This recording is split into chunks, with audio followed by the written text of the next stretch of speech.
Think back to the early to mid 2010s. If you're my age, you were probably in your early school years imagining that you were going to be the next LeBron or the next Smosh. Your teacher was probably blathering on about something stupid like multiplication or Columbus. But your mind was somewhere else. You were going crazy on Learn the Fly. Browser games are a deep piece of nostalgia for many people my age. Whether it was Run, Impossible Game, or some other weird one no one ever played, they brought great joy to us as kids. Well, yeah, that was then. The future's now, old heads. We can play Quake in here now. Normally when you think of FPS games, you don't think of playing them in your browser. That's because they're relatively new compared to the browser games of old. But unsurprisingly, if you give someone the tools, they'll make an assault rifle. As someone who didn't grow up with most of these games, it's time to see what these kids get now. Let's take a look into the weird world of browser FPSs. Before we get into it, I'm going to answer a question that's probably going to be asked a million times. Where is Krunker? Honestly, I feel like it just doesn't really fit in this video. At this point, Krunker is basically a full-fledged game on its own and is more than just a simple browser FPS. If I covered it here, it would probably take up the entire video. If you want me to do a separate video on it though, leave a comment below and maybe I'll finish it by 2027. The first game I ended up checking out was called Venge.io. I had no idea what to expect going into this since I've never heard of it before, but let's just jump right in, I guess. To start, there's a lot of stuff in the menus that I didn't even want to try and touch, such as like characters and maps, so I just clicked play now like most of the people starting this game would. I started with a sniper on a sandy map with a mountain looking over. Also, for some reason, you have a glider like Fortnite. But in the first few kills, I got a feel for the gunplay and the movement. It's very floaty, which will be a common theme for these browser FPS games. Sorry for the spoiler. Another thing I noticed is that it's really easy to get stuck on this map for some reason, which I did a lot. There's 4 players in a lobby, so this game is very dependent on the map being played for whether it's fun or not. This map was not one of the good ones. That's okay though, the person that made it probably got hired as a map designer for COD anyway. This time, I started with a Scar, so the first match must have been a snipers only mode. The first time I died, I also realized that there's a weapon wheel which you can choose which gun you want to use for each life. The mode was similar to Hardpoint from COD, with a moving area that you have to stand on to gain score. It was pretty easy because, as I realized, the people playing this game were not very good. Is it fair to expect players of a browser game to be good? No. But it did make the game slightly more boring. Perhaps it'd be more fun with just a lobby of your friends. But I'm a YouTuber, so I don't have any of those. The other guns were cool, but the Scar was so absolutely cracked that I wanted to use it over any other option. As the match went on, I realized a feature that I didn't even notice before. The match-long progression system was almost like a roguelike for some reason, where you choose one of 3 upgrades on each level up. I guess having an AC-130 in a browser game is too much to ask for, so fair enough. As the matches went on, the other players in the lobby either gave up, got owned by me, or just left. That made the game feel even easier than it was before, and was honestly starting to get kind of boring. No one even played the objective, so it was an easy win. I went back to the menu and switched my character and a few guns to see if it would spice it up, but unfortunately when I got into another match, it was literally only one other person. The mode was one where I had to kill players to collect coins and put them in a bank to score. This was pretty easy to win though, when I could just farm this one guy forever. Nothing really changed with the gameplay either, it was just a different grenade type now. Yeah, I had to find a different match after this one. I'm a kind soul that would never bully children for fun. I'm playing Venge.io, not CSGO Surf. The next match was a shock to me because I actually matched up against people who were competent. This mode was a 2v2 push the cart mode where the team that got into the other team's base won. Even though I was getting my butt kicked, it made the game more fun, and sometimes you just need a good humbling. One thing I will say though is that the spawns on this map were atrocious and kept the match back from being truly a great one. And unfortunately after that match, it was back to the lobbies I had before. Overall, the game was solid for what it is. I'm not going to be too harsh on these games since they're ultimately meant to be simple FPSs to play in your browser, and I think this game does a good job at doing that. It has solid enough mechanics and gunplay to be fun, and even if it has its flaws, I think it passes the quote-unquote would play with friends on a school PC test. Now we get on to the good stuff. One of the classics, and first to do it. One of the ones I even played when I was in high school.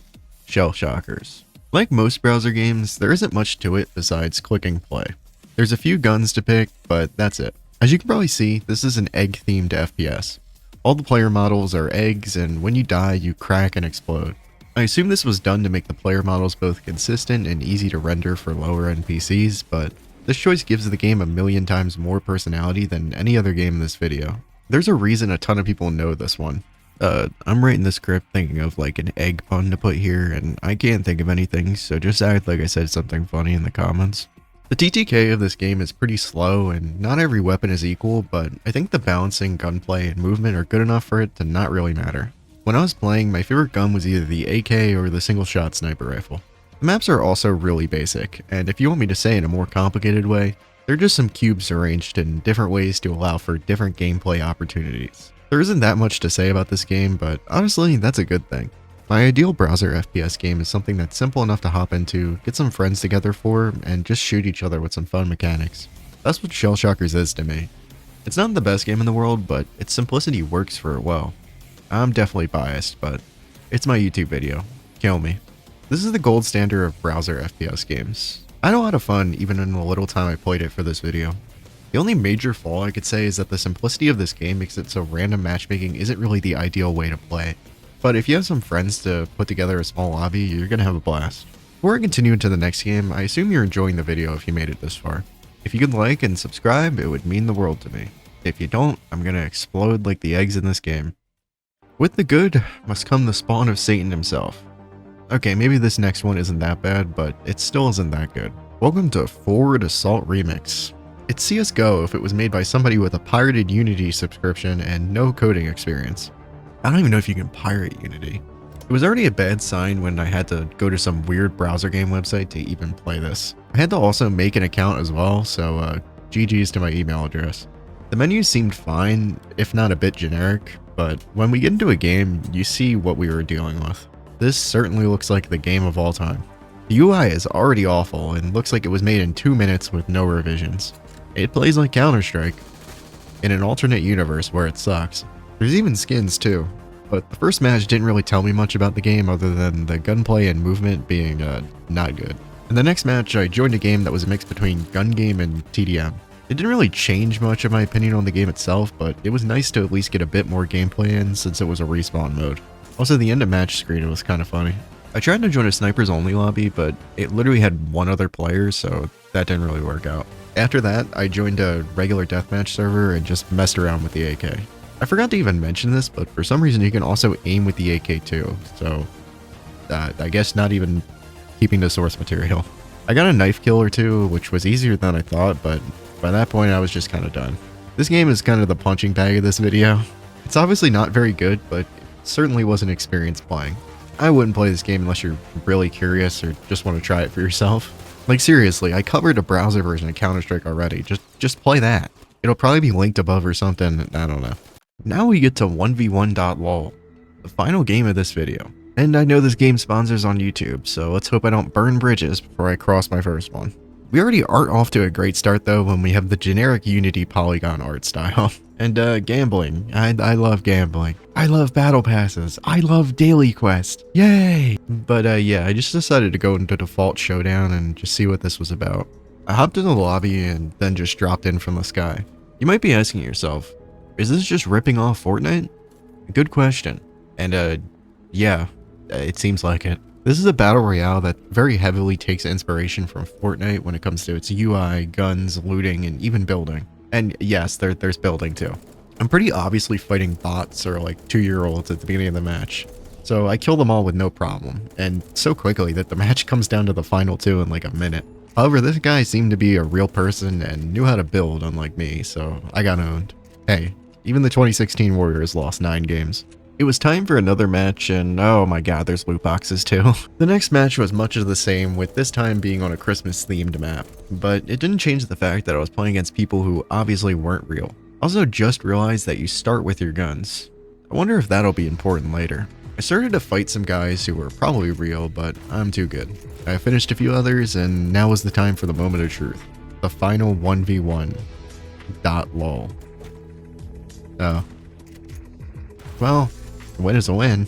I unlocked a few things after, like coins, pump shotgun shards, and basic armor. Oh no. Look at these stupid emotes though. But you can upgrade your starting weapons? And you get the upgrades from loot boxes? Did they just make Fortnite pay to win?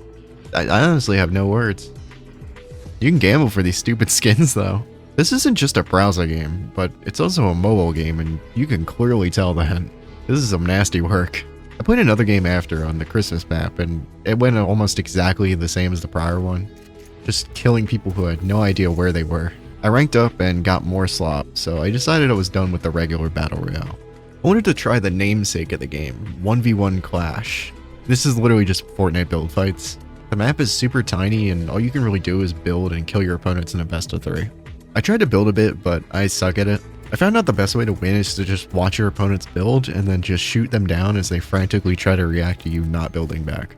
I won the fight, but my mind was already kind of made up on the game. From a mechanical level, this game is solid. It does a decent job with the gunplay, building, UI, and movement. It does the job of being a browser Fortnite clone.